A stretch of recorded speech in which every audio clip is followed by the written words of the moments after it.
down, down to nothing. Feeling alone. I'm lost, lost, lost without you. Since you've been gone, checked my phone too many times, played your voice inside my head. Can't dream at night when you're not in my bed. Tossing and turning, burning, yearning for your love. Don't think I don't know where you lie. Don't think you know where I hide. I see you, I see her, I see everything. I see the ugly truth in my dream. You're up to something and leaving a mess. I read those letters. Way out best.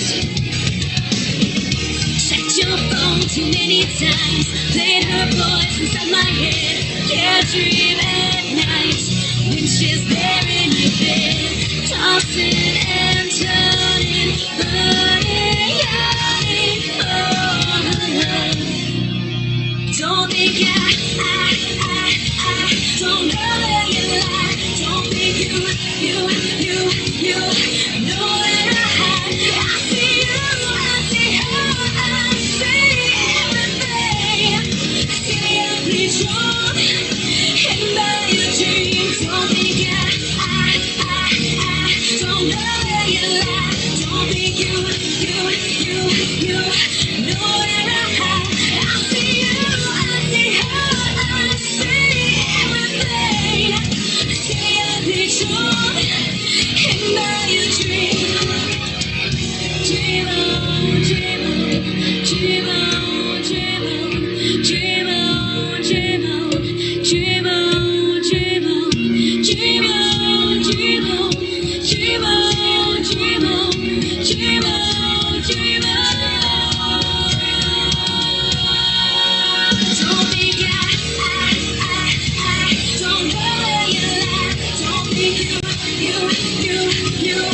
know where I hide. I see you, I see her, I see everything. I see the ugly truth in my dreams. Don't think I don't know where you lie. Don't think you know where I hide.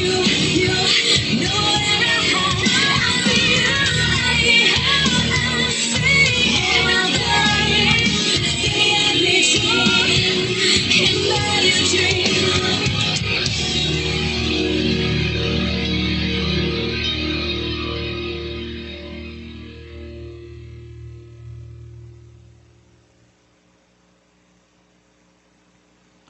All right. Welcome, welcome. And we are up and running. Come on in. It is the 28th of June. Welcome to Kicking It with Cause. I am Al. You there, Cause?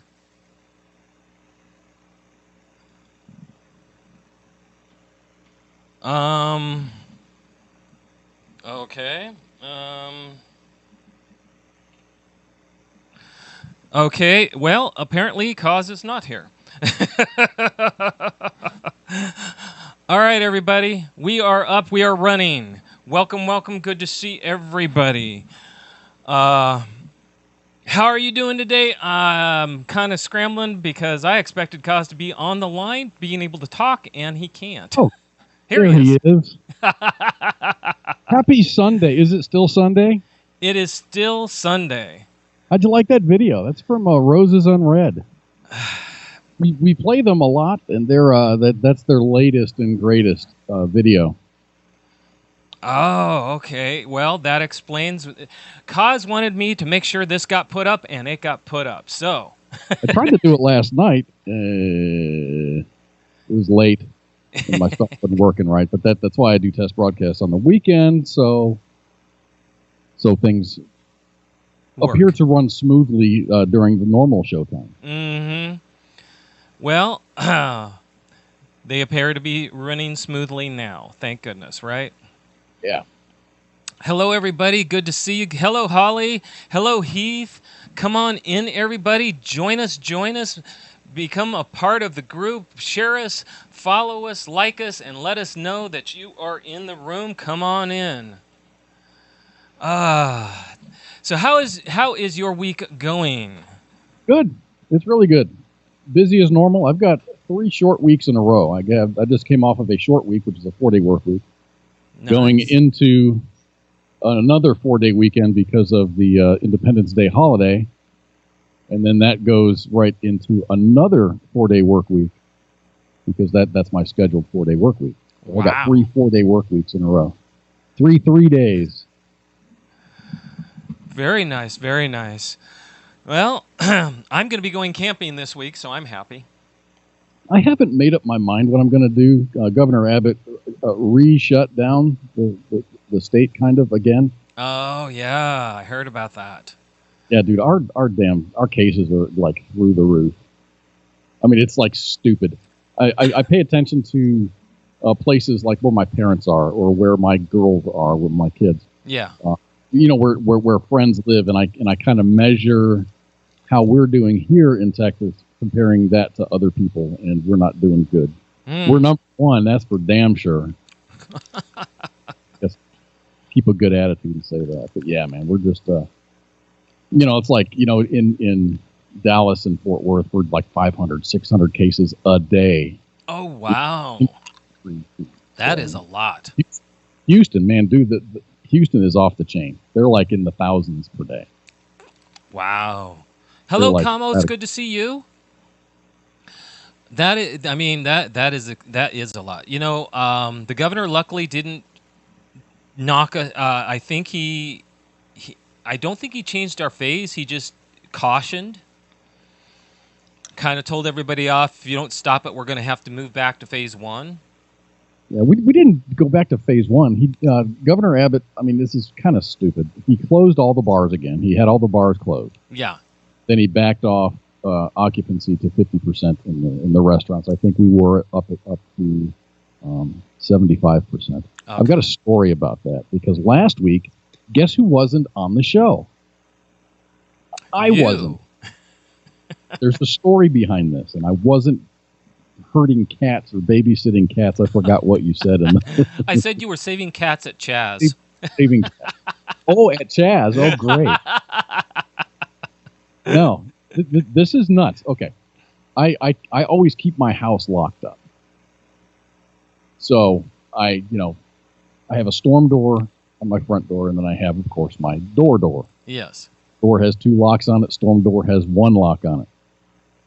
Way back about a year and a half ago, when I put in new windows and new doors and everything, mm-hmm. I had the key to the storm door. I said, I should really put that key on my key ring. Mm-hmm. Oh, I didn't. I put it on the bulletin board to remind myself to put it on the key ring. It's been hanging there for the longest time. So anyway, I was out running errands. I had to go to Home Depot, and so I had to go to UPS to mail a package to my kids. And I was gone for maybe an hour and a half.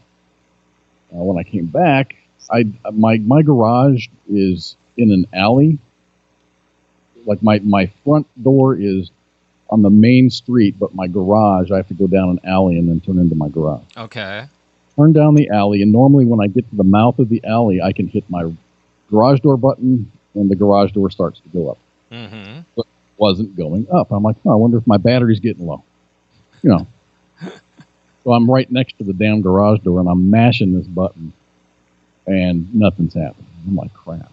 So I backed out of the alley, and I noticed that the street lights down the street are blinking.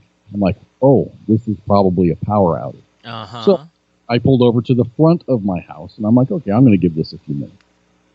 So I pull out there, and I've got this old Vietnamese lady that lives across the street. She had just come back from the grocery store. So she's got her arm full of groceries. And she comes walking up to my car. I'm sitting there. I'm checking out emails and reading stuff on my phone. And she goes, "Hello, there's no power." Okay, there's no power. Great. That's all. That explains why my garage door's not going. Yep. And then I saw my neighbor walk out, and he waved at me, so I walked over to his house, and he says, "Yeah, man, the power's out." I said, "Okay. Has anybody checked to see when it's going to get turned on?" And they said no. So I said, "No problem. I got this." So I went to the power company's website, typed in my zip code, and they said, it said, yes, there is a power outage in your area. Estimated time to recovery will be on the 21st, and this is the 20th. Like, I said, maybe they made a mistake, and they said they meant the 20th at like at 6:30 p.m. Instead of the first at 6:30 p.m. So I made a couple phone calls, and I got the same information from their automated system than I got on Twitter, because I wasn't buying the fact that it was going to be more than 24 hours later the power was going to come back on. So I got an answer almost immediately on Twitter. They said, "Yes, your power is out." And what happened is the transformer blew up that services our neighborhood, and it burned the top half of the power pole down. So they have the transformer, but they had to order the pole, and the pole is en route, and it will be tomorrow before it gets put in. I'm like, okay, I believe that. That's not a bullshit story. So, okay, I let everybody know, everybody that I'm friends with in the neighborhood. I said, "This is the deal. We're not going to get power back tonight." I said, "I ain't hanging around." I went and stayed in a hotel. Yep, and then you messaged me and said, "Hey, by the way." Well, yeah. Anyway, I couldn't get into my house because, number one, my garage door wouldn't open up. I didn't have the key to the storm door, and of course, my porch. I can get into my yard, and I have a covered porch there, and there's a locked door there that I didn't have the key to. But guess who's got all of these keys on their key ring right now? Your daughter. That's me. Oh, you do? Okay. I corrected that problem. The very first thing I did when I got into the house was take those keys off the bulletin board, and I put them on my key ring. Good. So but still, I mean, yeah, the power came back on exactly when they said it was going to come back on, and but I had a bit of a mess in the freezer. There was some melt off of the ice. All the food was still good, but the ice had melted a little bit, and so I got rid of it. Just to be safe, I got rid of all of the perishable in the refrigerator. And then I had to go back to the grocery store and fill it back up for the week. It wasn't that bad. It really wasn't that bad. It sucked that I had to spend $100 on a hotel room. Yeah, no kidding. That's a lot. But that's about average hotels, unless you stay in one of those "you pay, we don't say" motels. Oh, come on. Those are always entertaining. Yeah, and you leave there. You don't even have to. You leave with some kind of parasite on you. Yeah. No, I'm good, man. And you can just open the window or look out the window, and you've got entertainment. I went walking around. Anyway, the other story was we were still at 75% capacity in restaurants. But I was walking around Saturday night. I'm like, I'm kind of hungry. I'm going to walk around because there's restaurants all over the place. So I went to a restaurant and ordered some food there. That place was in the dining area. It's like every other table was occupied. But if you walk to the bar area, because I had to order, they said if you're going to order it to go, you have to do it in the bar area. I said, no problem. So I went back to the bar area, and all the bartenders had masks on and everything, but everybody was like shoulder to shoulder, rubbing up against each other, trying to get by. And oh wow! I mean, there were lots of people there. There's an indoor bar and an outdoor bar serviced by two. It's a huge bar. Yeah. But everybody in that bar area, it was like all the tables were occupied. There was no gaps, spaces. Just walking around. Some folks had masks on. Other people didn't have. All the employees had masks on. Some of the patrons didn't have masks on. Mm-hmm. It's just interesting how seriously versus not seriously folks are taking this. Exactly. And Heath brought something. I've got a mask. I use it.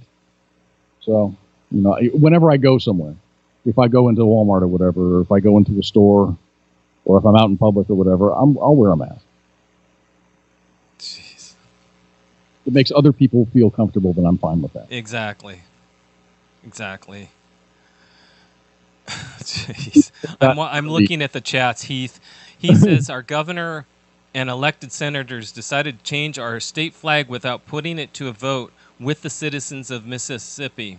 A vote we had in 2001 to keep the flag, which passed by a landslide. Is that a votable thing? Yes. It seems like it would be. That's actually supposed to be a voted thing. And apparently the governor decided to do an executive order going against the people. And then on top of it, then Kamo in Mixer has made the comment about they had a power outage for 36 hours. Seems you weren't the only one left. It's fortunately I didn't have a lot of food. I mean, and I had gone grocery shopping Friday night, so there was milk. I think the only thing that I threw away was milk, like a quarter bottle of ranch dressing. What else was there?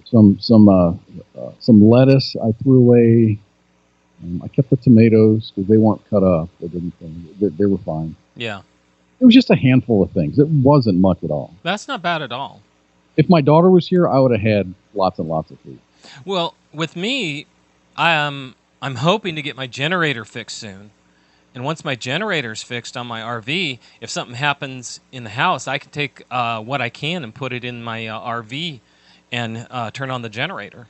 As long as you can get into your house. So I hope you have keys. I always have. I have actually several keys, several ways to get in the house. So not a problem. I get so lazy. You got the garage door. All the other doors stay locked. I just get in and out of the house through the garage. Shut the garage when I leave. I don't have to worry about locking doors because they're already locked. But Yeah. You never really expect the power to be out for more than just a couple of minutes. I mean, we have power surges all the time. Yeah.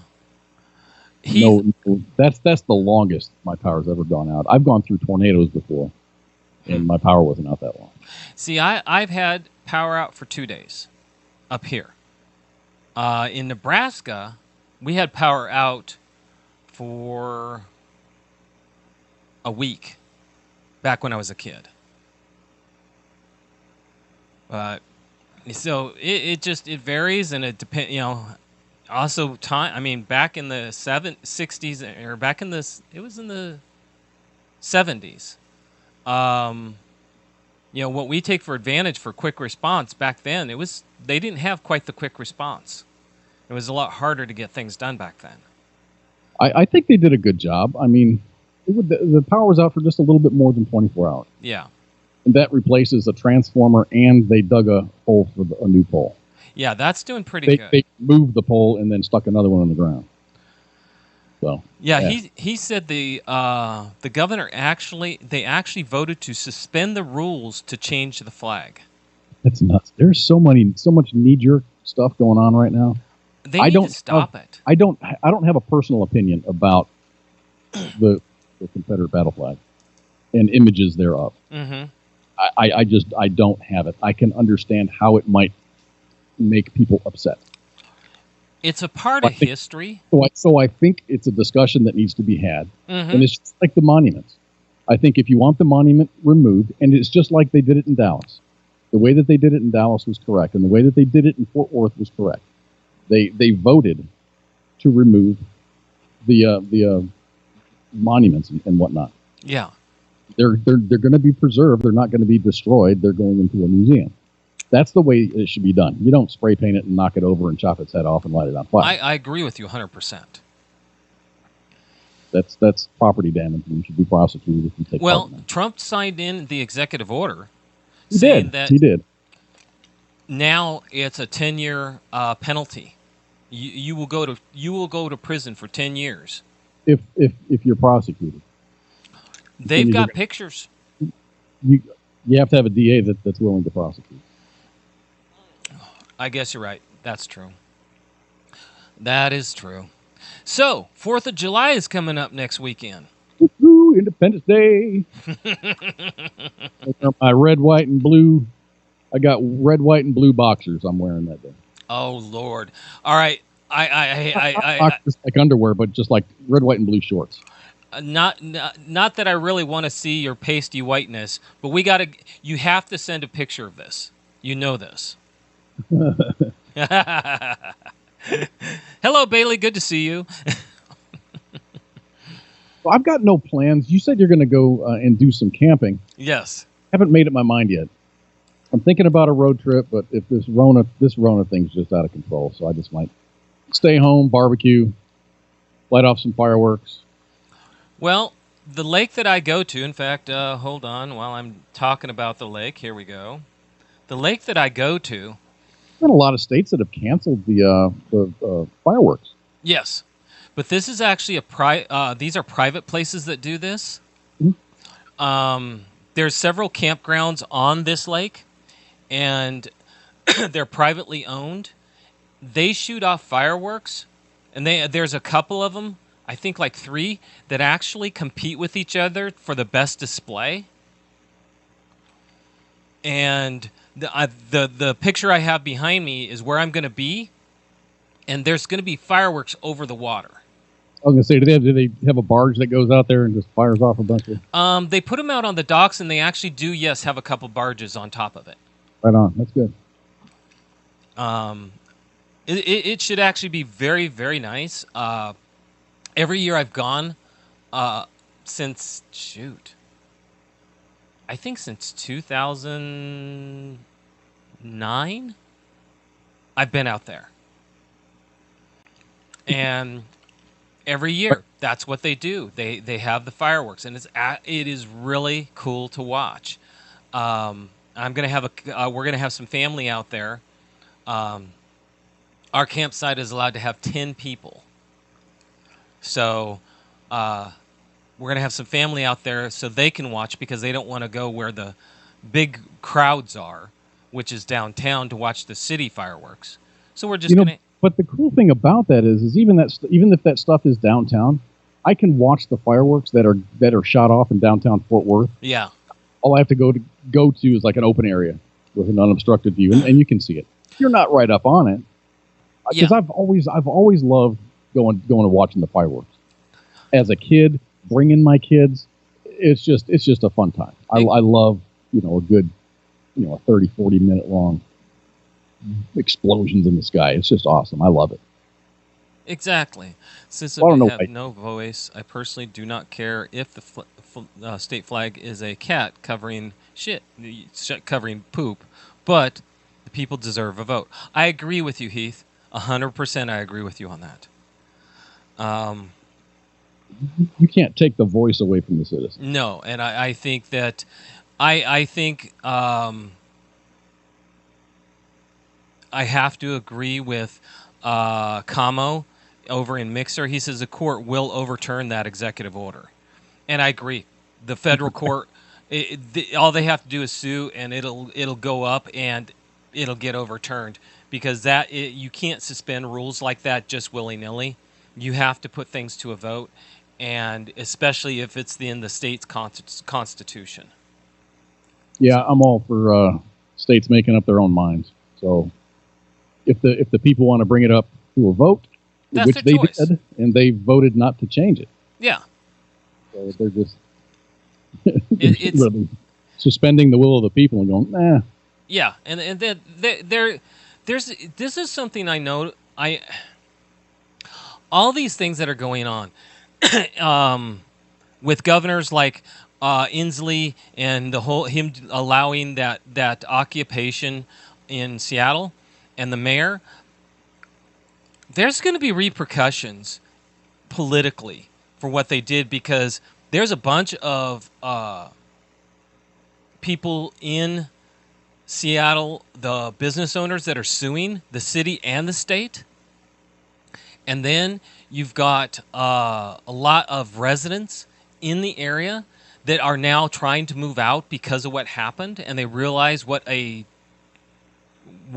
you want to call it, what a interesting person the mayor is, and how they're willing to sacrifice people's safety for their ideology. I think the same thing is happening in Minneapolis. Yeah, it's happening in a lot of places. Over the weekend, it was just yesterday or the day before yesterday, I guess their city council, whatever their governing council, voted to get rid of the police. Now, I don't know if that's a be-all, end-all, or if that just starts the ball rolling to get rid of the police force. I'm not really sure. I don't know how that works. But see, the citizens, as much you can sit there and say, "Oh, well, the citizens are liberal; they're behind us." When you don't have a police force and people don't feel safe, it's not going to work. At that point, it's not like they're not going to have a police force. They're just not going to be the police force that they have now. It's going to be something rebranded, retooled. It's going to be a retooled police force. That's the problem, is how do you retool it? A kinder, gentler police force. Well, all you have to do is retrain the police and tell them either they do it or get out.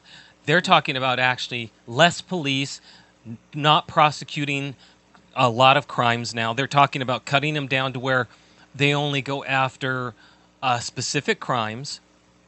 They won't have enough police force to actually do investigations.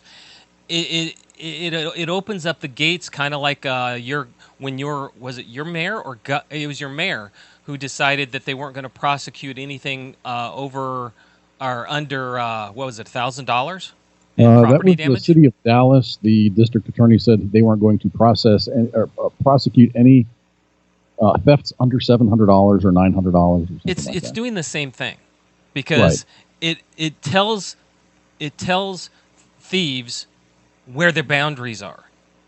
They did the same thing in California. I forget if it was L.A. or if it was in San Francisco, but they were seeing a bunch of crimes. I think they had a $900 limit on there, so people were going and stealing $850 worth of stuff. Yep. And then going back and stealing $850 worth of stuff, staying underneath that threshold. A lot of them would actually take in calculators with them just to make sure of it. Little barcode scanners. Beep, beep, beep, beep. Okay, we're at $850. Get out of here. So if you think about that is a very sad referendum on their way of thinking, and unfortunately, it's only going to get worse in those places. Defunding the police, rethinking the police, it doesn't work. You need to have a true boundary, and they're not. There are people who think, well, they want mayhem. They want things to hurt. They want people to be scared. Heath is saying now a panel will design a new flag, and it will be sent to people's vote and only needs 51%. Again, I think it's going to get challenged, and I think it'll be their overriding the people will get shot down. Mississippi has a Supreme Court. So. Yes.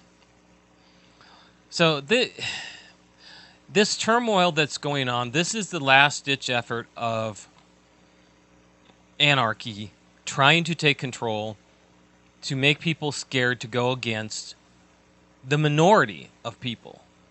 There's so much chaos right now, and I think something inside my head is telling me that after this election, it's going to go away. It's just going to turn off.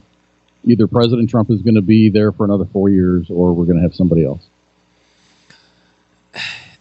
If Trump wins, if President Trump earns his re-election, I think people's heads are going to explode. Oh yes, we are going to see meltdowns like there's no tomorrow.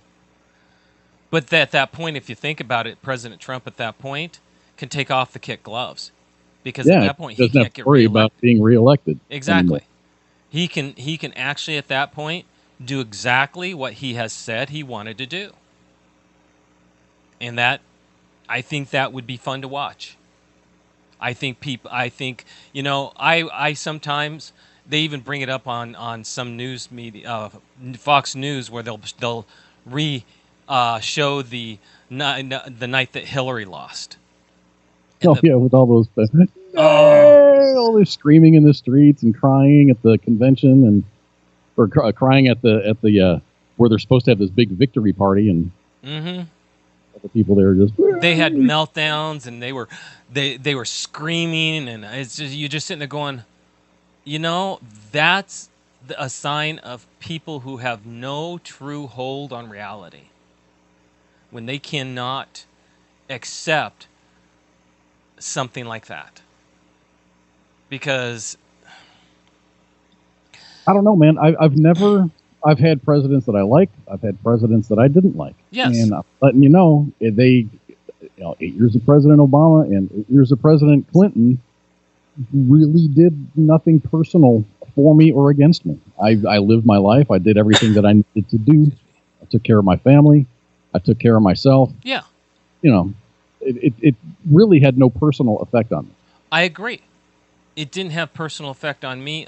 It had on people around me because the economy wasn't so great.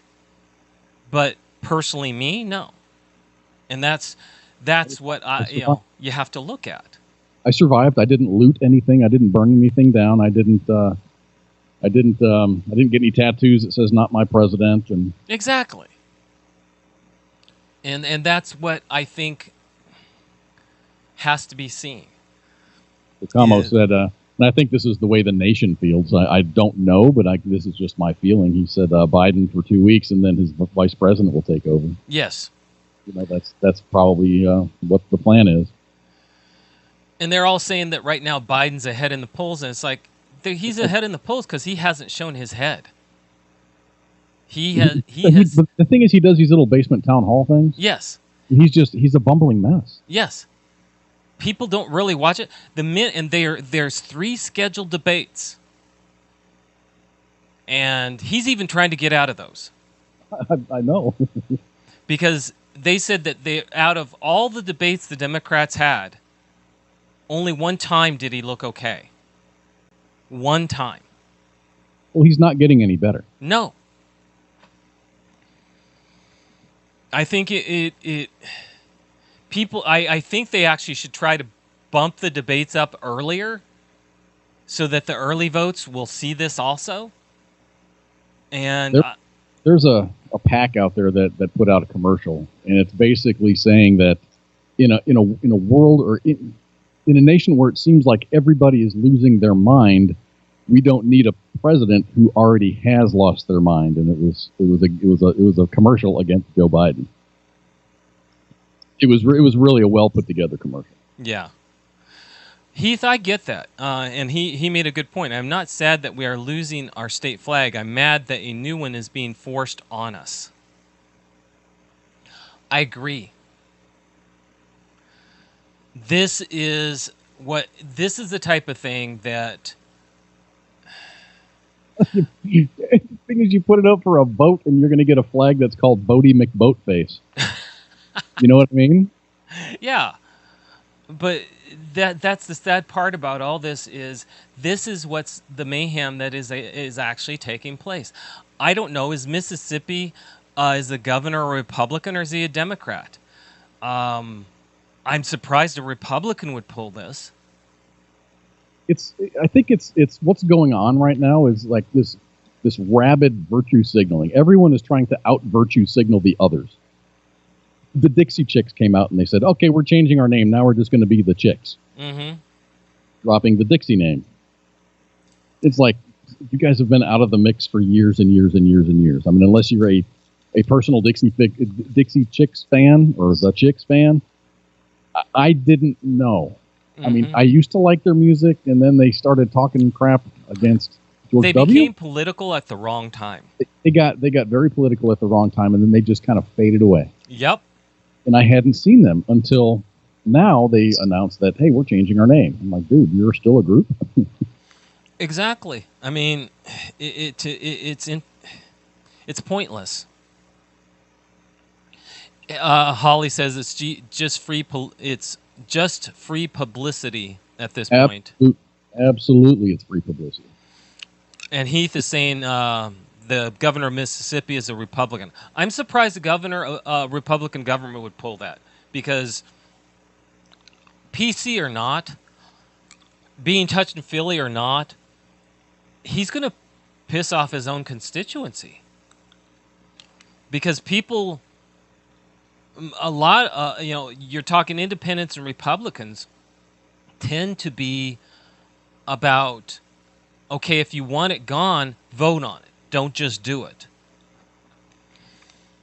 I like the way Texas is handling the monument thing. It's getting petitioned to the government, and the government, they're going through, they're checking all the boxes. They're doing it the right way. Exactly. Kamo's going, BLM is a terrorist group. I agree with you 100%. So is that Antifa. They're terrorist groups. They shouldn't be allowed to have an opinion that influences. I think I'm not sure if BLM is a. I think they've been usurped by some violent people, but I think they were more of a political action group. I just think there's some bad actors within that group. Antifa, I think they're a whole basket full of bad apples. Yeah, and Bailey, I have a hard time with it also. I mean, I do a little thing on Saturday where I try to talk positive talk, and Saturday evenings I try to bring up being positive helps emanate positivity, and it helps you keep a touch on what's really going on rather than allowing yourself to be influenced into anger and defeat. And it does take a lot, especially in these times. Do I think it's going to get better? No, because even if Biden wins, his own party is so fractured that it's going to go all over the place. They're going to try to make power grabs that may actually cause a civil war, because they've already indicated that's what they want. They want a power grab. They want to become part of the EU. They want us to not be dependent on fossil fuels like that immediately. I did hear that somebody over in the EU says that there ought to be one world government. Oh yes, and it should be the United Nations should be the headquarters, the headquarter or the hub of global government. The EU has actually tried to be a one world government. I don't think that'll. What? I don't think that'll fly. Even now, I don't think that would fly. It almost did. Had Hillary won, she had already put in place. Obama had put in place enough to where there were contracts that were going to be signed to where we would sign up just like England, Germany, and everybody else, to where we would have become part of the EU, which meant every major contract that came up would go through the EU, and the EU would decide what country would manufacture, rather than it stay in the country it originated from. I heard some crazy stuff that I thought it was tinfoil. No, it's not tinfoil.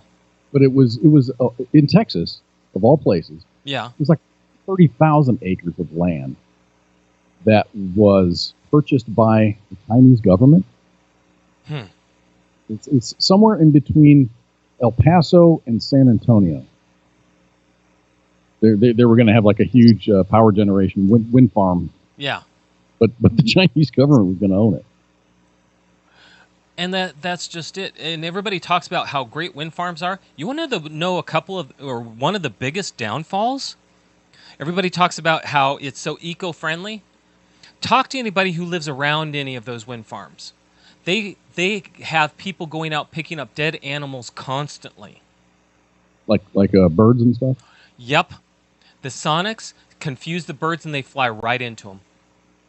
And those propellers and those engines, the engines and the propellers have to be traded out so often they aren't cost efficient.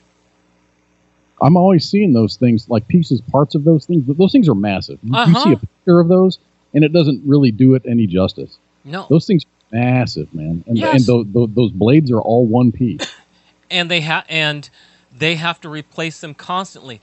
I talked to someone who knows about it, and he said that by the time they pay for one of those windmills to go up, they have to function for 10 years to be without any breakdown. The propellers themselves have to be replaced approximately every 5 years. So that, But I've driven through. Let's see. Salina. I think it's Salina, Kansas. There's a huge, yes, massive. It's beautiful. It's very mesmerizing. And there's even one in Texas up by Wichita Falls. we have them up here. And they're gorgeous. Oh, but yeah. I drive by them, and you might see a third of them or less turning at one time. Because they have to shut them down to repair them and maintenance them. Or you're going to overload the grid by putting power back on. No, they have said that they actually have to shut them down for maintenance and repairs, and so they rotate constantly because that's how bad it is. So no. So anyway, it's a Chinese-owned wind farm project, and it says it's proposed next to a military base, and the closest military base is probably El Paso. Mm-hmm. The next one is Laughlin Air Force Base near Del Rio, which is right on the Mexican border. It's nowhere near it. It's on the other side of the county. See, it's just weird how a nation will set up, China of all nations. See, right now, at this point, do I think if Biden wins, things are going to quiet down? No, they're going to get worse. If Trump takes over, you're going to see meltdowns everywhere. But at that point, Trump can actually cinch up some things. He can actually do some stuff that he's held off because he wanted to get reelected. Mm-hmm. And he needed, people aren't going to be happy with certain things. I mean, sometimes you have to make the hard decisions that people aren't going to like originally, but it's going to help in the long run. Look at our school systems right now. Did you know that they actually passed a book on Black Lives Matter in the teachers' conference that now is expected to be part of every public school's curriculum? Teaching Black Lives Matter's agenda.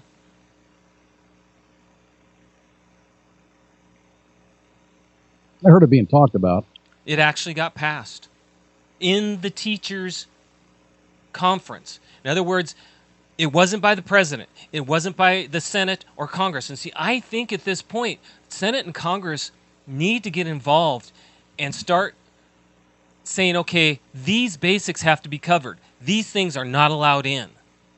Well, they're lawmakers. They're not. They don't get into the minutia of how to run a country. They just make laws. But at some point, we need to turn this around, because anymore schools aren't about teaching you so that you learn and become better. They're about teaching an agenda so that you end up becoming a part of a freeloading system. I don't know, man. There's nothing political about mathematics or English. I agree with you, but that isn't all they teach. History, you have to give a good balance. Yes. You have to teach what history is, not what someone's opinion of what history is. A nephew of mine just went through a university here in Washington State, and of all things, he ended up, and he said, listen, this was not a good, he started out, he thought he was liberal when he went to college. He's actually come out a Republican. Because when he went, he said teachers would literally, he said you would go, you're going in there for English, or you're going in there for history. And he said they would use their stage and lecture you and test you on opinions about politics. And if you dare said anything, because he watched it happen, they got kicked out of the class. when my daughter was a freshman in college, she was in it was like a critical thinking, or it was some kind of a sociology class Yeah. where they did a lot of discussion. And she learned very quickly to keep her mouth shut. She would take part in the discussions, but she would just kick out whatever the narrative was that everyone supported. She never really went against the grain. She's just like, you get lit on fire. Yes. That carries outside of class. Yes. Or you might get railed up in class and disagreed with and debated. Then when all that stuff transcends outside of the classroom and into the dorms, and where friends are influencing other friends, and she said it was super, super, super political. And even I got that when I was in college. You have your squeaky wheels, the ones that are always complaining, and having these sit-ins and these little protests and stuff. And it's just, I did my time. I got my degree. I graduated. Got out of there. And if you're a libertarian or conservative, it rubs you the wrong way. It's just really it's a pretty toxic environment. Yes. And that's the way it's been made because of the teachers that they hire. Look at how many staff members. A friend of mine who was a teacher who was offered a job at a university. He interviewed at the university, and when he thank you, Burnt Waffle. He I saw that name. I was like, that's a funny ass name. He interviewed, and he did his research. And when he walked in, they said, "Well, what would you like? This is what we'd like you to teach." And he said, "Well, I have a little problem with this." He said, "Because I'll teach this, but how do I know that I'm not going to end up with students from this professor's class or this professor's class or this professor's class causing me issue because I don't agree with agendas that are being promoted?" And the dean immediately stopped and said, "What do you mean by that?" And he said, "It's been going on for a long time." I remember very long time. When my daughter was in sixth grade, sixth grade was her first public school. She was in Montessori school for all the way up until sixth grade, and then we transferred her into a public school, a really good public school. Yeah. She got into the advanced, they call it the gifted kids class or whatever, for mathematics. Yeah.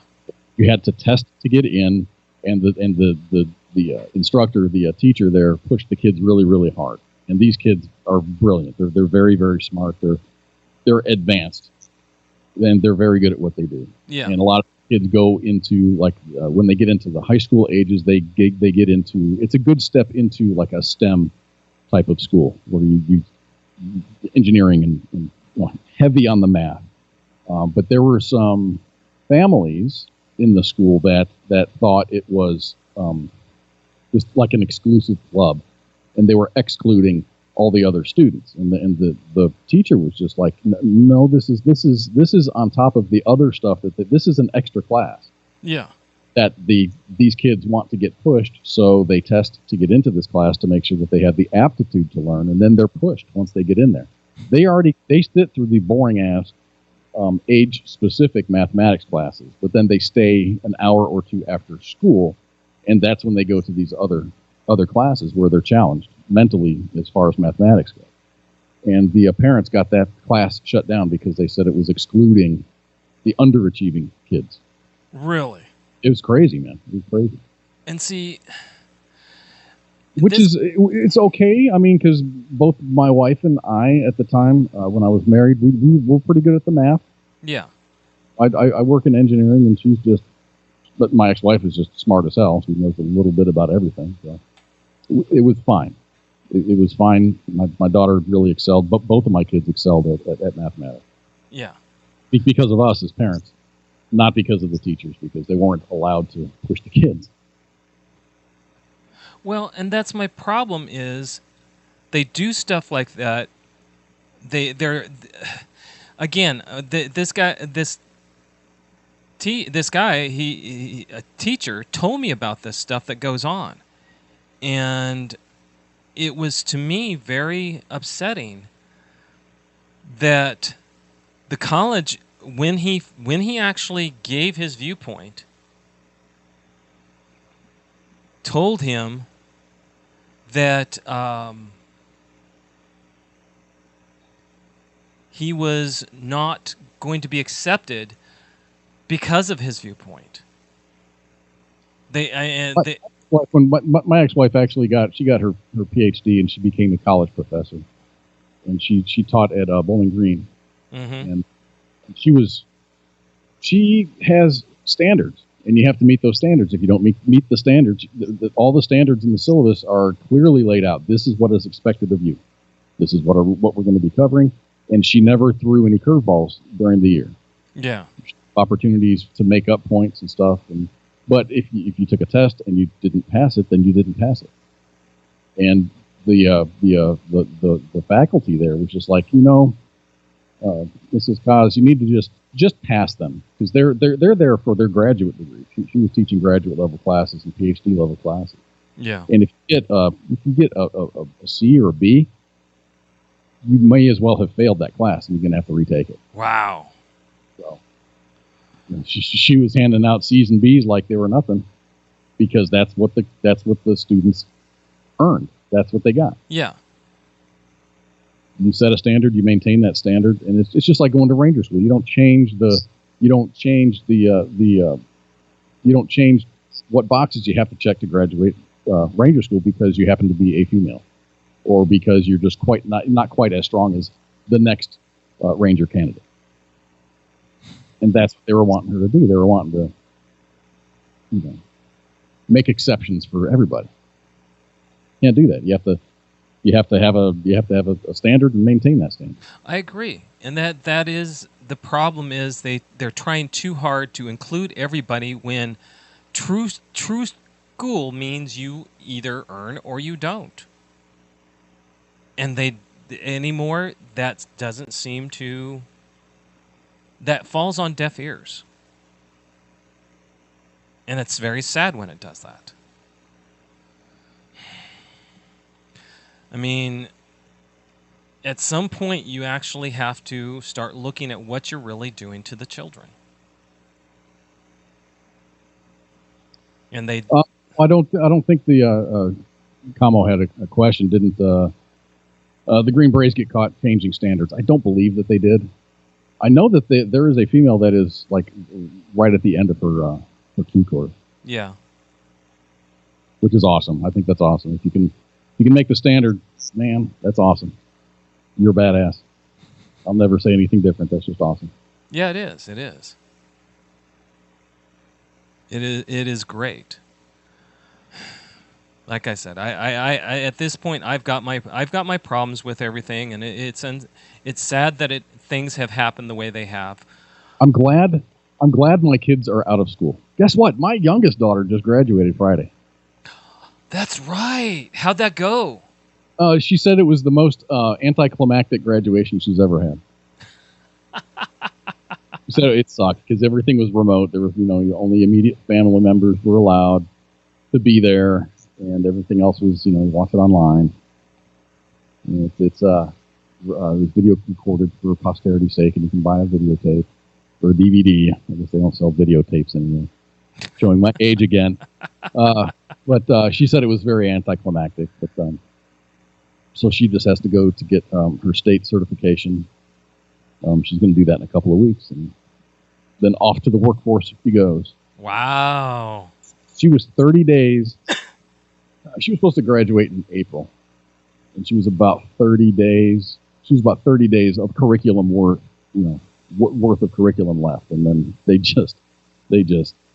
said no, we're stopping. And it wasn't something, because she was actually doing her practical, working in a clinic and whatnot, and they couldn't do that. So they were just allowed back into the clinics 3 weeks ago, and they murdered these kids, man. 12 hours a day, 5 days a week of classes. Wow. To get them caught up and graduated. But she's graduated, and that's cool. She's done. Well, you never stop learning. No. especially in my profession, you never stop learning. In her profession, you definitely never stop learning because you got to go back and get certified every so often. So Yep. good on her. She's done. She only has to worry about the state certification. I said, hey, I'll pay for it. Let me know. She goes, I've already paid for it. I'm like, well, if you need anything, whenever you're done with all this stuff, just let me know. I'll get you whatever. Wow. Well, that's great. So I sent her a dozen Sherry's berries. Damn things are expensive. They're delicious. Uh-huh. Absolutely delicious, but man, it was like $40 for the strawberries, but then it was like $36 for shipping. Wow.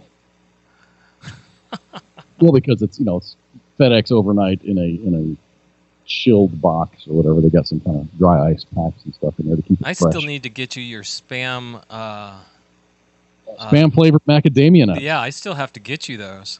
Those are so good. Oh man. When are we going to Hawaii? Or when are you going to Hawaii? I can actually order them. You can actually get them online. Oh, can you really? I never looked. You said you were going to Hawaii. This was last year or the year before or whatever, and I'm just like, oh, the only connection I have with Hawaii is spam flavored macadamia nuts. No, it's going to be a while before we go back to Hawaii. We actually found that going to where we're going to be going this summer is just as good, if not better, than going to Hawaii. Because going over to Hawaii, you're going to spend $7,000 or $8,000 between the flight. Per person? Huh? Per person? No, for two people. Two people? Damn. Still $3,500 a person? That's a lot of cash. Yeah. Whereas I can go over to camp and spend, including fuel, gas, food, and have money left over, usually $1,000 or more left over. I take over $4,000. I usually have $1,000 left over. See, I get for $7,000, I can put half a roof on my house. Yeah, I had a roofer come up because I'm like, hey, I've got a leak, and I think my flashing is defective. I want you to take a look at it and redo it. So he went up there and he's like, man, you got a lot. There's hail damage up there. You might want to get an insurance. You might want to call your insurance company and get an adjuster out here and see how much they'll cover. Yeah. I'm like money, because even though you got homeowners insurance, you still got to pay your deductible. Mine's 1%. Oh, that's not too bad. So it's I'll be out a lot of money. It's still a lot of money, and then the cost of the roof is about $14,000. Mm-hmm. 1%'s only $1,000. Or no, Well, 1,400. Well, it's 1%. I don't know the details. Okay. Yeah. If it's $14,000, yeah, $1,400. Yeah. Which is, I could write the check for that. That's no biggie.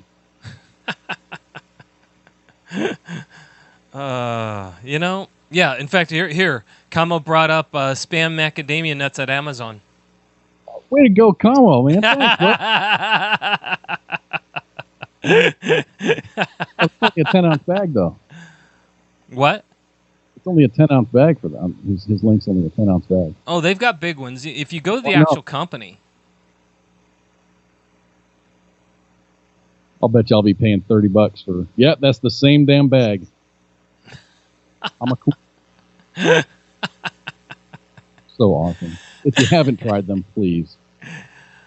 How much are those? $15 for a 10-ounce bag of macadamia nuts. Because they're actually coming from Hawaii. Yeah. For what? That's like 2 mouthfuls, man. Look how you gauge yourself. Yeah, right. All right, everybody. We are getting to top of the hour. In the next hour, we are going to hear anything from... I heard you got a lot of Florida man. We got a lot of Florida mans, actually. And we've got Poland accidentally invading the Czech Republic. We've got a woman kicking officers in the groins, and men getting kicked in groins by women, and women kicking men in groin and then offering them all sorts of naughty things. What? Yeah. What? No, thank you. Thank you. So we're going to have some interesting stories in the next hour. We're going to take 10-minute break. So, and Mr. Cause is going to go have dinner and go to bed since he has to work tomorrow. Tonight I am having sausage and cheese pasta. Ooh. With sun-ripened tomato flavored Alfredo. Nice. Very nice. I bought the pasta and I'm making the sauce myself. So everybody, stick around. We're going to have some fun, some positive stories, some silly stories, and just have some fun talks. Don't let the crap get to you. Go smoke them if you got them. Go do some push-ups. Go get some popcorn. Go to the bathroom, and in about 10 minutes, come on back. We are going to be listening to Roses Unread, The Ugly Truth. That's going to be the first song in the break. So, everybody, we're going to go on break. You got any wise words until next week? How about a quote from Roger Stava? Okay. There are no traffic jams along the extra mile. So always put in extra effort. There you go. No traffic jams during the extra mile. That's a good quote. All right, everybody, be back in 10 minutes. Don't go away. Keep the channel where it is, and we'll see you in 10. Shots.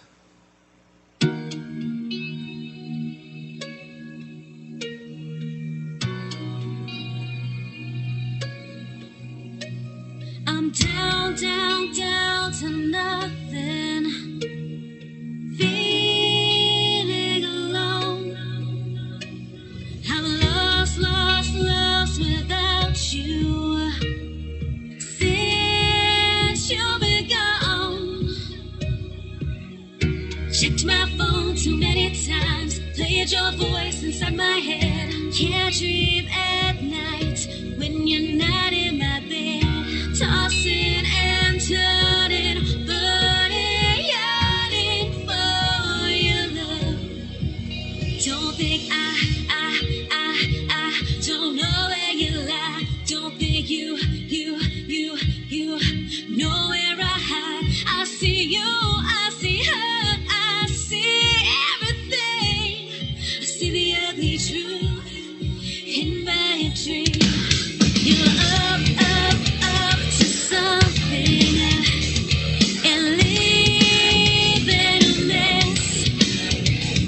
I read those letters where you confess. Checked your phone too many times, played her voice inside my head. Can't dream at night when she's there in your bed. Tossing and turning, burning, yearning for her love. Don't think I don't know where you lie. Don't think you know where I hide. I see you, I see her, I see everything. I see the ugly truth in my dream. Don't think I don't know where you lie. Don't think you know where I hide. I see you, I see her, I see everything. I see the ugly truth in my dream. Dream on, dream on, dream on, dream on, dream on, dream on, dream on, dream on, dream on, dream on, dream on, dream on, dream on, dream on. Don't think I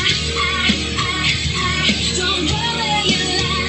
Don't think you know where I hide. I see you, I see her, I see everything. I see the ugly truth in my dream. Don't think I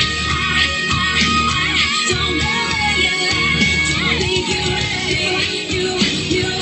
know where I hide. I see you, I see her, I see everything. I see the ugly truth.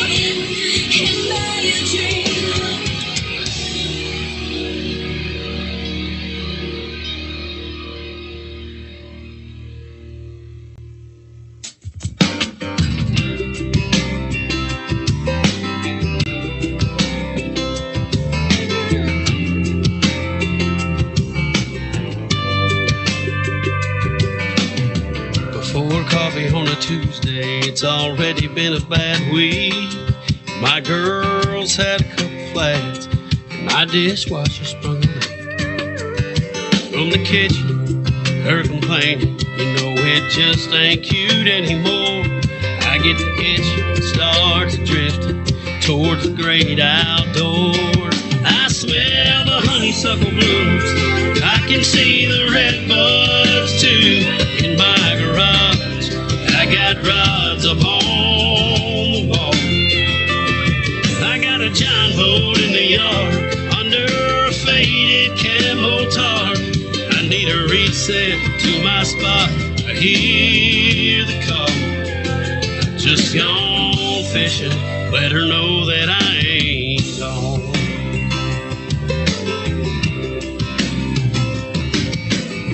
Junk mail don't come out there, my phone won't ring. The only thing I want to hear is my reel with a big one on a string. That large mouth don't talk at all, and my weight just sinks away.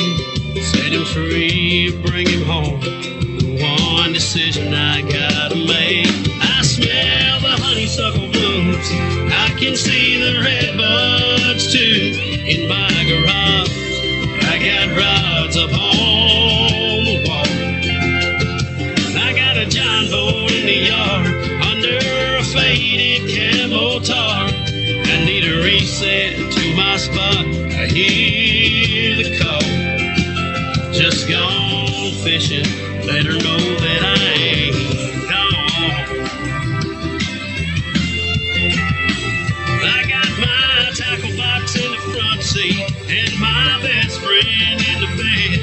Don't come looking for me, 'cause I ain't coming home till long after that sunset. I smell the honeysuckle blooms, I can see the red buds too. I got the rods in my garage down on the wall. Threw my giant boat in the truck, filled my camo cooler up. I hit the reset, hit my spot, and heeded that call. I just gone fishing, let her know that I ain't gone. No, I ain't gone messing, I've just gone fishing. Let her know that I ain't gone.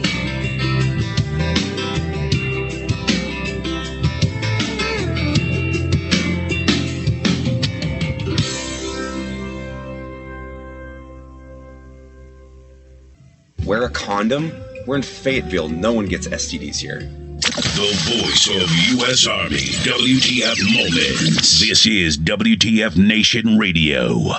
Everything stated on WTF Nation Radio is to be considered the opinion of the person that stated it, and not an official representation of WTF Nation Radio or U.S. Army WTF Moments. Price does not include tax, title, or license. Some assembly required. Each item sold separately. Batteries not included. Objects in mirror are closer than they appear. If conditions persist, contact a physician. Individual results may vary. Keep out of the reach of children. Avoid prolonged exposure to direct sunlight. Keep in a cool, dark place. And please enjoy the show. Shots. All right, everybody.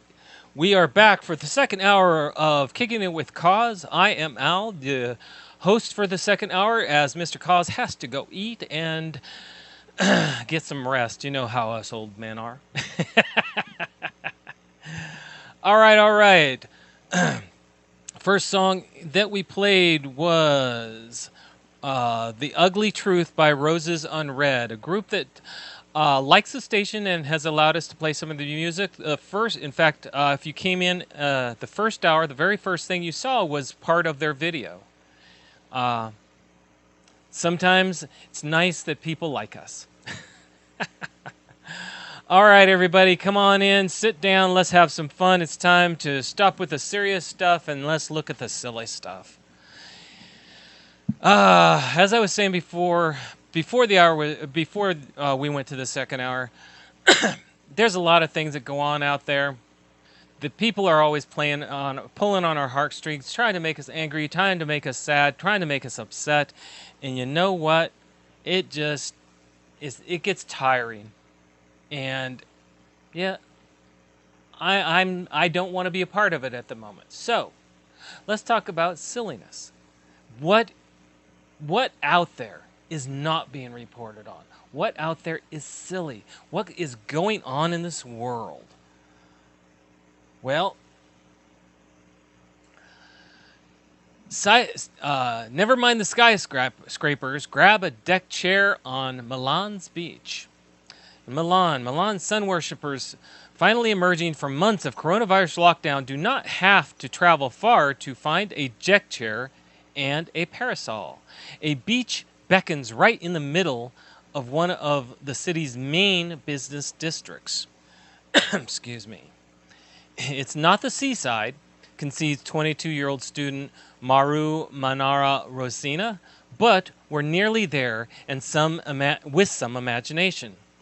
Lido Bam, or Bam Beach, appeared at the weekend in a park in Milan's Portanova district, home to Italy's tallest skyscraper, the Unicredit Tower. Around 80 parasols are scattered across the park, with deck chairs spaced to respect the social distancing rules still in force since the virus lockdown began easing last month. It's a beautiful way of escaping the city routine, said Francisca Gata, a 21-year-old economics student sunbathing with a friend. The urban treat, an initiative of the park's owner, the Riccardo Catella Foundation, is free for the time being, but next week punters will pay up to €8, about $9, for their place in the sun. Rosilia Scaralula, a 45-year-old nurse, praised the sandless urban beach after difficult months working through the pandemic crisis, which hit Italy far harder than most countries, claiming more than 34,000 lives. The nurse said, "I needed to take a break. For those who don't get away, it's a great alternative." Of Italy's 60 million people, around 34 million will take some holiday this year, a decrease of 13% from 2019, according to the survey released Wednesday. Wow. You know, I think that's actually pretty cool. I mean, if you look, they actually made little circles. They put a parasol there, and then and they put chairs, and you could do with it as you wanted. And to me, that's genius. They're making it free so people can get a taste of it. And then from there, because it's privately owned, they're going to make it so that you pay $9. But still, you don't have to go to the sea to actually just get out. And how many people at this point are forgetting to just get out? I mean, you guys hear about me and me talking about, I'm going to be going out RVing. I remember to get out, even though I can't get in the sun directly because I end up with a type of skin cancer. I get out. I still put myself out there, feel the breeze, have my, that type of thing. Well, there's a lot of people that even if they own houses, they're not getting out. It's like when people told them, well, you need to lock down, they forgot that they have a yard. Or they do as little as possible and run back inside because, oh no, the coronavirus is going to get them in their own yard. This is a reminder. At this point, we're getting there. They talk about the spikes. Well, the spikes were going to happen. We knew they were going to happen. But we still need to remember to get out. If you live in an apartment complex and you sit there and say, well, where can I go? If you don't have a balcony, you take a lawn chair, you go out and sit somewhere just off the sidewalk. Nobody's going to bother you, and it is open. And if your complex has a couple trees, get under the tree and the shade and just sit there and enjoy the breeze. It's important to remember that you are part of things and that you can enjoy the sun and you can enjoy the feel of the breeze on you. Heck, even in some of the people that when I game stream or on my Saturday talks, some people have talked about they go out in the rain just to feel it. There's nothing wrong with that. It's something that you can enjoy. Remember to do it. I mean, Italy, they got hit the hardest, the quickest. And they're remembering that they have to get out. You need to remember that. You need to get out also. Do something for you. Like I say, I'm gonna this week, Tuesday. I'll be coming back in every day, but I will be out in my RV, and it makes a difference. It's a disconnect. I'll be out in the woods. It reminds you to just that it's a moment and that you can enjoy. Just saying, man, don't forget that.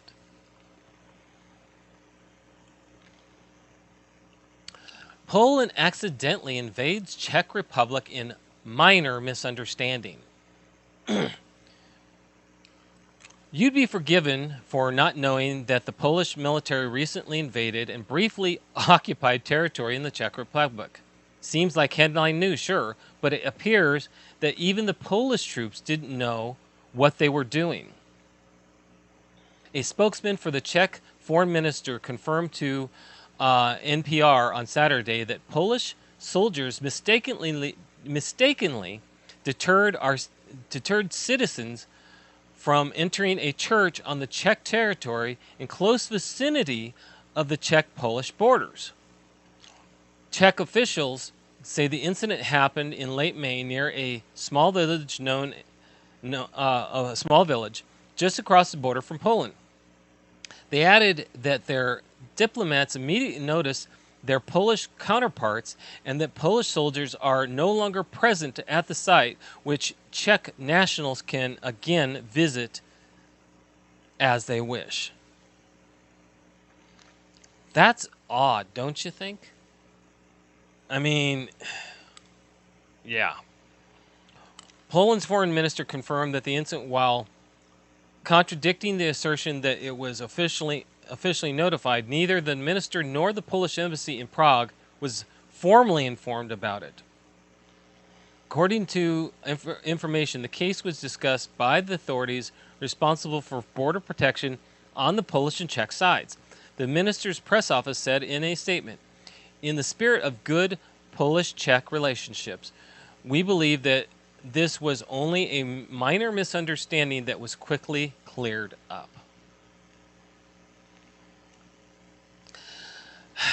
You know, sometimes you got to remember that we're all still human, and to not take this so seriously. I mean, they did it right. They didn't make it an incident.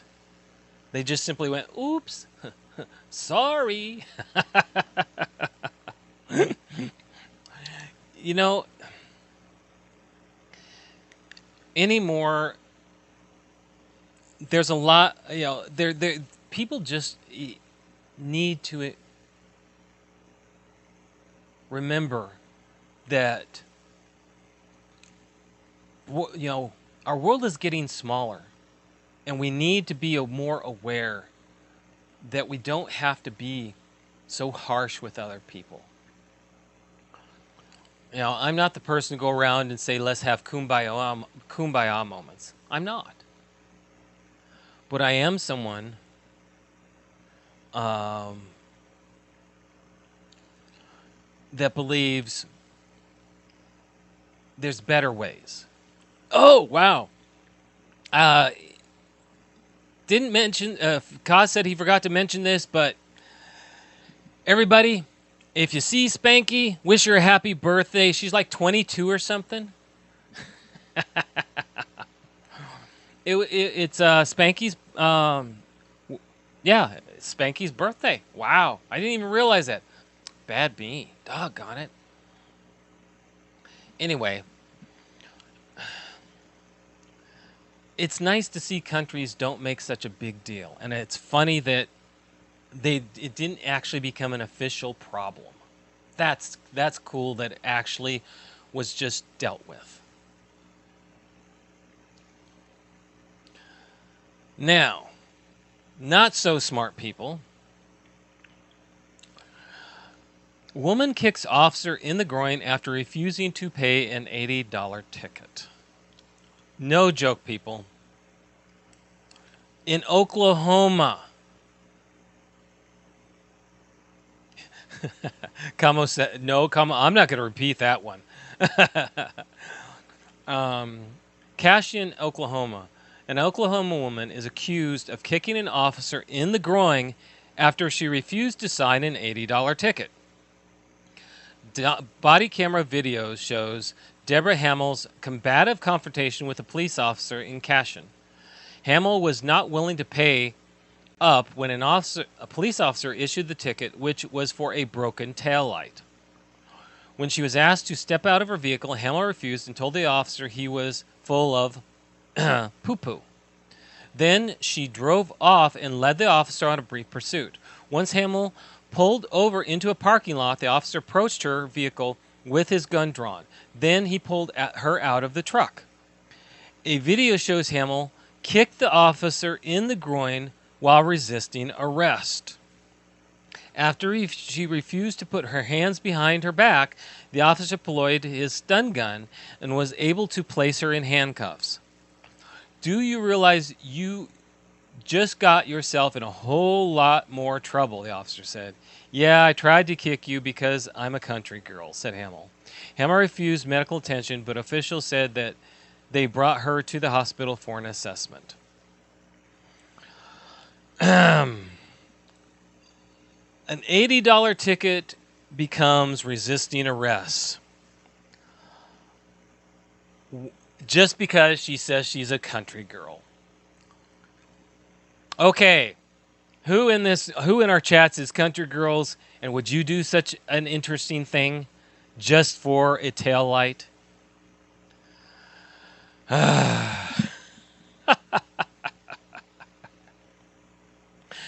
Yeah, Kamal, I mean, it's a felony assault and a misdemeanor resisting arrest. That is actually a heavy charge. And she's going to, this is just recent, so they don't have guilty or sentencing, but wow.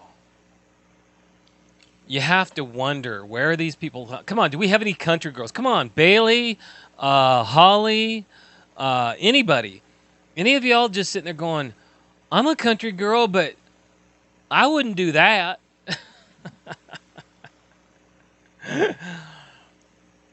And if that's not bad enough, okay,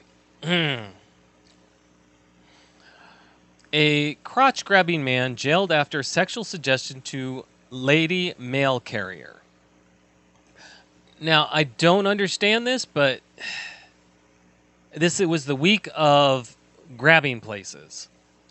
A man who grabbed his crotch was arrested after sexual suggestion approach to a lady mail carrier. Rodney Eugene Bowie, 26, of Millwood, remained behind bars this weekend at the Sumter County Detention Center on charges of aggravated stalking and resisting arrest. The female mail carrier said Bowie approached her last week while she was on her route in Millwood, according to an arrest report from Sumter County. In the first encounter, Bowie made some comments to her, but she ignored it. In the second instance, Bowie stuck his head into the passenger side of her mail carrier vehicle and asked her if she had a man. The carrier replied, "Yes, sir, I do. Have a good day." We continued the conversation, said, "Your sexy lips and smile tell me that you want another man in your life." She drove away, but when she looked into her rearview mirror, she saw Bowie grabbing his crotch. On Tuesday, she told the postmaster what had happened, and the postmaster contacted law enforcement. Mail carrier told deputies she was fearful of what Bowie might do next. Thursday, the carrier conducted a three-point turn on her route, and she saw Bowie in her rearview mirror making his way toward her vehicle. Two residents in the area who were aware of the situation warned the mail carrier that Bowie was making his way towards her. Bowie passed by her vehicle and accused her of trying to follow him. When deputies tracked down Bowie, he assumed an aggressive posture and would not provide identification. He was taken into custody and booked on an $11,000 bond. What's the lesson here? It don't matter if she looked good. Don't be stupid. Keep it to yourself.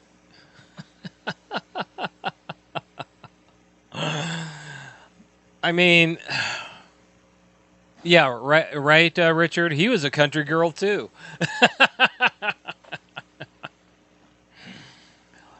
I don't get it. I don't know if I want to get it. That was, I mean, that's uncalled for. You just don't need to do stuff like that. There are a lot of people out there, and they don't need that type of stuff. It don't matter how they look. Keep it in your thoughts. Don't use your words. Okay, hold on. Let me. Here we go.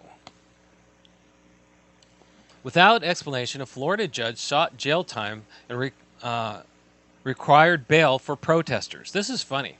Duval County Judge Michael Batt denied release without bail to 50 out of 51 protesters who appeared before him on June 1st. The newly released transcript of hearings shows how he handled cases like an assembly line with little variation based on circumstances. Eric Battle, arrested on an unlawful assembly charge, said he had an autoimmune disease and he worried another night in jail would kill him. He requested for release without bond, was denied. The list goes on. Another one said he needed to get back home to care for his brother with special needs. Request denied. Darlene Marshall said her job as a restaurant manager allowed her to take care of her diabetic brother, her daughter, and mother. The money needed for everyday expenses would go toward paying bond. Her request for release without bond was denied. Bunch of people were denied bond. Okay, the protesters who waited hours to get booked into jail weren't allowed to pay a predetermined bond for release that Sunday evening due to the city's curfew. Most would have faced a $753 bond if they'd paid according to the bond schedule. Instead, some of the protesters doubled or tripled that amount without citing any reason. The bonds came despite state law calling for a presumption of non-monetary release before trial, and it came despite efforts by police, prosecutors, and public defenders to lower the jail population amid the coronavirus pandemic. They also came in the wake of Jacksonville police union threatening to expose judges who make decisions like low bonds in decrees with. The day before Batt's hearing, Duval County Judge Gary Wilkinson handled first appearance court and offered similar bond amounts. Wilkinson heard about 24 protester cases. The Florida Times Union filed a public reports request for the transcripts of the bond hearings. Transcript reveals how the first appearance court operated with an assembly line precision. Judge Bott, not the prosecutors, offered nearly every defendant, regardless of their circumstances, the same deal: 5 days in jail and a guilty conviction, or they would try to scrounge up enough money to pay their bond for misdemeanor unlawful assembly charges. And when defendant After defendant turned down the deal but asked to be released without bail, all but one was denied. The one that was allowed was an actual minister.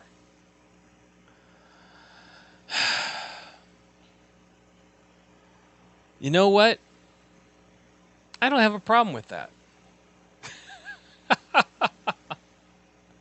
Unlawful assembly. They were protesters.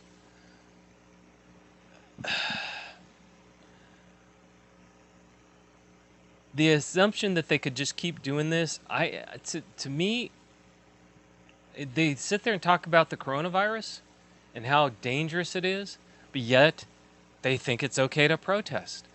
I think you have to decide. Protest and allow everybody to go go everywhere and open everything up, or not protest and let's keep to the phases like we're supposed to. To me, I think it's an either or. I don't think it's a we get our cake and eat it too. Just my opinion. Oh my. The things that go on in this world, you have to smile, you have to laugh, you have to realize that people make mistakes. And we get to hear about them.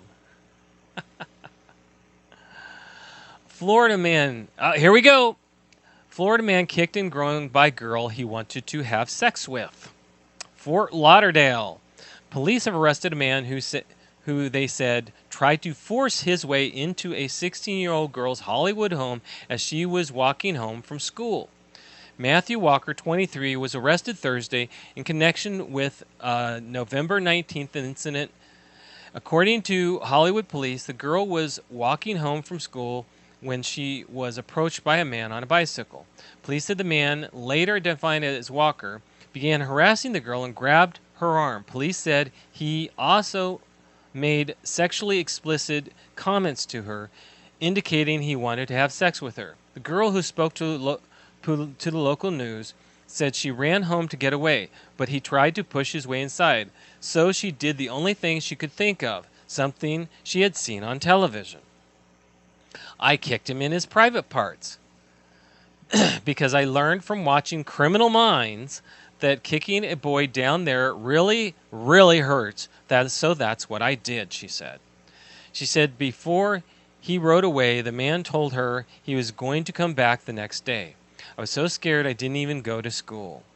Now she won't have to worry about him anymore. Walker's faces several charges, including aggravated stalking and sexual battery on a victim under 18. A judge ordered that he be held without bond. When the local news, Roy Ramos, asked the girl's mother if she had anything to say to Walker, she said, "Rot in hell." There you go. Boy, doesn't he just look like a winner there. So watching TV actually paid off. A little girl learned where to kick, and it worked. I'm glad to hear that. I do, sometimes people think because of my point of view, I may be like a little bit of a male chauvinist pick, and I am not. I believe women have the right to say no, and I believe men should immediately stop. I don't think it's okay to push yourself on people, and especially little girls. That is inappropriate. Even if that little girl was walking down the street, nude, yelling, "Come take me," I think every guy should stop and say no. Because it's not about... It's not what you can get away with. It's taking advantage of. When someone's walking around nude, yelling, "Take me," there's obviously a problem. And if someone's dressed up in provocative clothes, it doesn't mean you have the right to push. And and everybody knows, I'm not the PC police. I'm not one to sit there and jump on a soapbox and demand women's rights. I believe everybody. I believe in balance. Just like I would stand up for a guy if a guy was pushed or taken advantage of. And there are men that get taken advantage of. And I'm there behind them too. It's about respect. And I'm glad that guy got caught. That was truly a horrible thing, and I'm glad he got kicked. Good for her. Now, you notice there's a pattern here where I keep mentioning things. Well, here we go again. Woman kicked deputy in the groin, then offered oral sex. Okay, that's a conflict of interest. You just hurt the guy. Now you want to go down there and do something else? Eek. Palm Beach County Sheriff's Office deputies took a 23-year-old woman into custody after a complaint that she repeatedly offered bar patrons oral sex for money and refused to leave, according to the arrest report. Beatrice Caron Moore was charged with trespassing after warning, resisting arrest with violence, and battery on a law enforcement officer. Deputies responded to Boone's Bar in West Palm Beach Friday in response to a report of an unwanted guest. Deputies spoke to the bar manager, who said she was having trouble with an intoxicated patron. The manager told deputies that a week earlier she had an issue with the same woman who was offering oral sex to customers for money. The woman, later identified as Cameron Moore, became angry when she was asked once again in the presence of the deputy to leave the establishment, and said it was not right that she was being asked to leave. When a deputy attempted to place Cameron Moore in handcuffs, she pulled away and was able to slip out of the cuffs, according to the report. After a brief struggle, both the deputy and Cameron Moore fell to the ground, deputies said. When deputies tried to seat Cameron Moore in the patrol car, she tried to climb up the side of the door panel in an attempt at resistance. She began repeatedly kicking at deputies, ultimately kicking a deputy in his upper thigh and groin several times. Once she was secured in the back of the patrol car, Cameron Moore continued to offer the deputy oral sex in exchange for letting her go. Sequence of events was captured on car audio and video surveillance. Such a lovely girl. Her parents must be so proud. And it's no wonder that the deputy didn't say, "Oh, baby," because, well, would you really want to do something with a young lady that had been having offering oral sex for money the week before? You know, the only thing I can think of in light of that is this. Wear a condom? We're in Fayetteville. No one gets STDs here. I mean, really, you know, that's some scary stuff. You can't make this stuff up.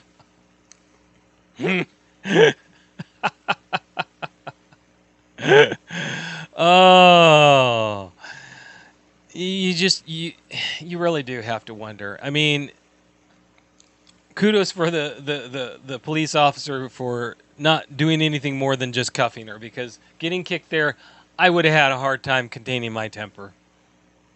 That's just uncalled for. It really is. Man holds pee after drinking beer and his bladder explodes. It does happen. Yes, it does happen, people. It's always been said, don't hold in your pee. If you have to go, go, and especially if you've been drinking beer in this case. Man drank all the beer and let it sit in his system, that is. But the beer only stayed in for so long. He didn't do it on purpose. It turns out that he fell asleep and read passing the F out, and thus spent the next 18 hours holding his pee while he slept. A heavy night of drinking, yes, but to sleep for 18 hours after, yikes. Mr. Who drank 10 bottles of beer before his long night of rest. After having searing abdominal pain, he went to Suji People's Hospital in Zhejiang, eastern China. A CT scan showed that his bladder was torn in 3 places. The pain from not peeing was so intense that Mr. Who couldn't lay flat, and after several attempts at going to the bathroom, he couldn't do that either. He had another complication, and one of the holes toward his abdominal cavity ruptured, forcing part of his intestines to split into his bladder. Doctors told him this could be fatal if he had not fixed immediately, but emergency surgery did save his life, and he has since been let go from the hospital upon full recovery. These types of bladder explosions are rare, but the hospital does say that there is a patient admitted every year with the condition. Apparently, a belly full of beer is one of the best recipes for tearing your pea sack, as it were. When you drink alcohol, it causes the body to produce more urine than usual, so that can potentially contribute to the bladder being full, Dr. Gill, a board-certified urologist, said. He also says, when accompanied by an inebriated individual being less aware of their fullness, this can result in traumatic bladder rupture. No, not just Chinese beer. This can happen with any kind of beer, quite actually. Alcohol actually dehydrates you because it actually causes you to get rid of water that you need. You know, you one of the reasons you end up with a hangover is because you're dehydrated. The more you drank, the more dehydrated you become, the worse your headache is or your hangover is. The problem is when you drink water, you need more than water. You actually need electrolytes because your body's been depleted of electrolytes at the same time. And so it won't retain the water. So you have to have electrolytes with your water, or even orange juice, something that gets the body to receive the fluids appropriately so that you won't be dehydrated. But yes, you can actually rupture your bladder. It does actually happen. It happens in every country, including the United States. You just don't hear about it. Excuse me. So keep that in mind. Go out and drinky that beer, and what could happen?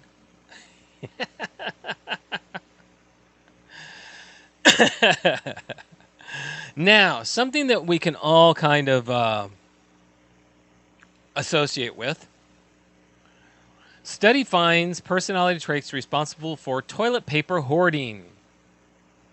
In a surprise twist, a new study has discovered that diligent people with long-term planning ability and high emotional availability were responsible for hoarding paper during the coronavirus epidemic. When the COVID-19 lockdown measures began to kick in this last March, practically every store in the U.S., Europe, and in many other places in the world saw toilet paper fly off the shelves in the blink of an eye. According to Science Daily, some companies reported up to 700% increase in demand for toilet paper, and stories soon started emerging of people making five-figure purchases of butt-wiping materials. The study, performed by a team of Swiss and German scientists, attempted to shed light on what kind of personality features contributed to people normally frugal about toilet paper suddenly lashing out in a shopping frenzy. Despite the high relevance for public authorities to adequate address stockpiling behavior, empirical studies on the psychological underpinnings of toilet paper stockpiles are still happened. Results suggest that people who felt more threatened by COVID-19 stockpiled more toilet paper. The study used an online survey to gather data from 1,029 people from 39 different countries who were recruited through advertisements on mailing lists and social media. The participants were asked to fill out the brief Hexaco inventory, a short questionnaire that maps an individual's personality according to 6 different measures. They were also asked to define their current perceived threat level from COVID-19 and finally to describe their usual toilet paper purchasing and consumption habits. The participants were asked to fill. The research team then evaluated the collected data according to the number of psychological principles and models and compared the results to established behavioral models. First, the study found that people more worried about the COVID were more likely to start emptying out toilet paper shelves. People who feel more threatened by the pandemic stockpile more toilet paper, was the summary. Second, the results indicated that people who scored high on the emotionality scale of the personality test were much more likely to become concerned about the pandemic. About 20% of the difference in toilet paper consumption that were explained by feelings of threat were based on people's dispositional tendency to worry a lot and generally feel anxious. So basically what they're saying is that if the COVID actually worried you, you hoarded toilet paper. Well, I can go along with that to a degree. I personally wasn't worried about COVID. I was worried that I wouldn't be able to get toilet paper because of those idiots. I mean, come on. You sit there and say, you get so many rolls a week. That's what I'm used to doing, so many rolls a week. And then all of a sudden they're like, well, we don't have that much. We don't have any. And it's like, okay. So then the first time you have a chance to grab some, you grab it. And then you do it again because, well, what's going to, how long are people going to keep grabbing toilet paper when they shouldn't? You just don't know. Oh, that was funny. But it's true. A lot of people panicked. And they're in their panic. The one thing that you can do is control your environment. So what they do? They controlled their environment by getting something that they knew they could buy that would make them say, okay, I'm prepared. Hence toilet paper.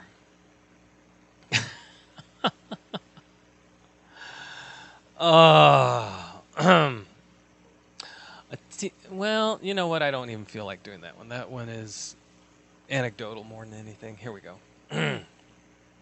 A man emerges from a 75-day silent retreat with a tweet, "Did I miss anything?" One man won a legion of fans online when he revealed he had been on a solitary retreat for 75 days only to return in May with a triumphant tweet. Did I miss anything? Daniel Thorson cut himself off from society in a remote cabin in northwestern Vermont as part of a Buddhist monastic community back in March. Thorson, a podcaster and philosopher, was completely disconnected from the outside world and free from 75 news cycles. When he finally logged back onto Twitter as the world was struggling to cope with the corona pandemic. His story went viral as many wondered what would be his biggest questions and reactions to news that occurred while he was meditating, sleeping, walking, and eating alone in a rural space. Many joked that nothing had changed, but others said he missed history on steroids. A 33-year-old staff member at the Monasteric Academy had been compared to Rip Van Winkle, the fictional character who falls asleep in the Catskills. Right, Holly? Lucky him.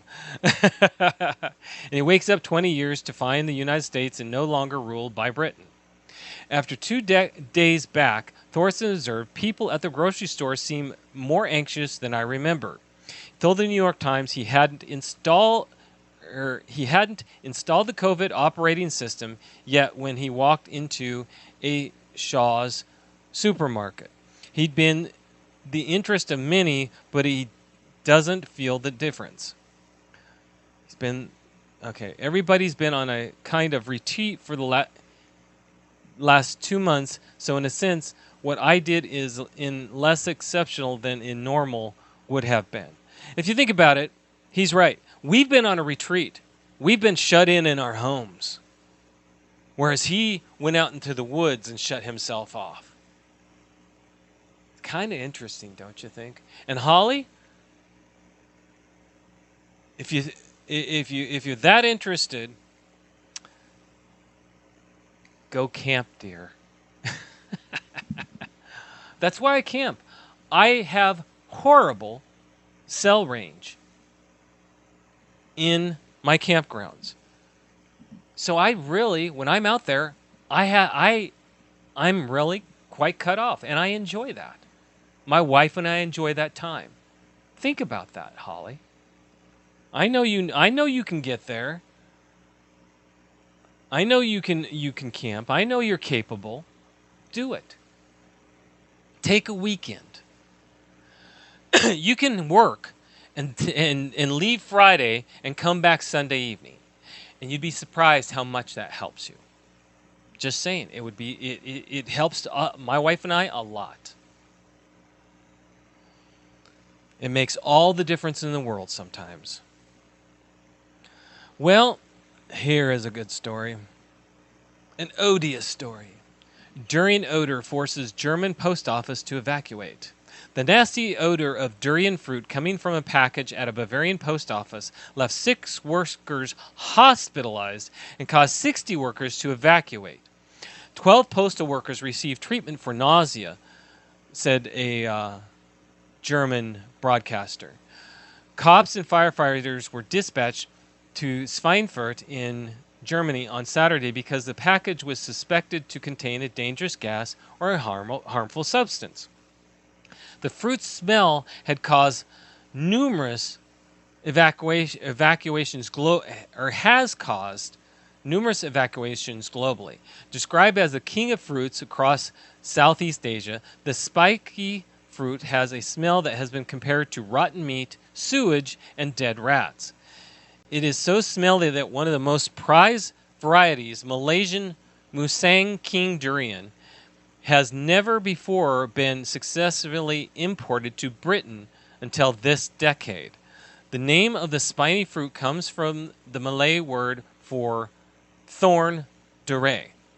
But the texture is soft and the fruit is sweet. The smell comes from high levels of sulfates in the fruit. Durians are rich in nutrients, and it's believed to be excellent for improving muscle strength and blood pressure. But the sweet fruit is also the sweet fruit is also high in sugar and fat. An average 2-pound durian has close to 1,350 calories. Just one of those fruits. That is almost a day's worth of calories. In the U.S., you can find the Thai durian in many Asian markets, and the fruit is used in everything from sweets to ice cream, as well as main dishes. Luckily, durian is a very seasonal fruit, so if you're turned off by the smell, you'll encounter it in only certain times of the year. 1,350 calories. Holy cow! That is a fatty fruit. Wow. Never seen it, never smelled it, don't think I wanna.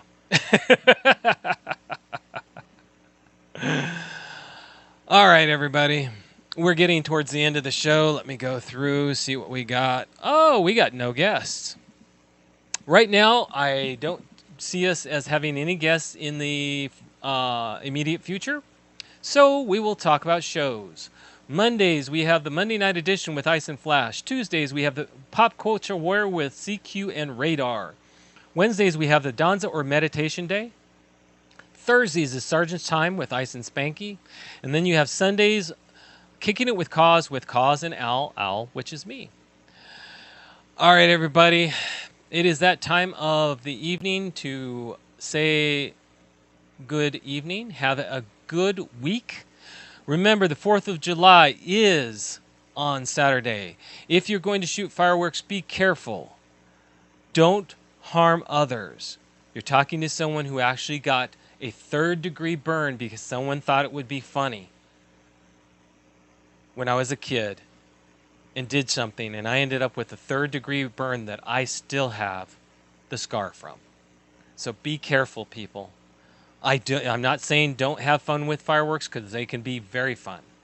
Just be careful. Use some common sense. Have a hose around. Don't shoot them at others. Just have fun. And remember, it's Independence Day.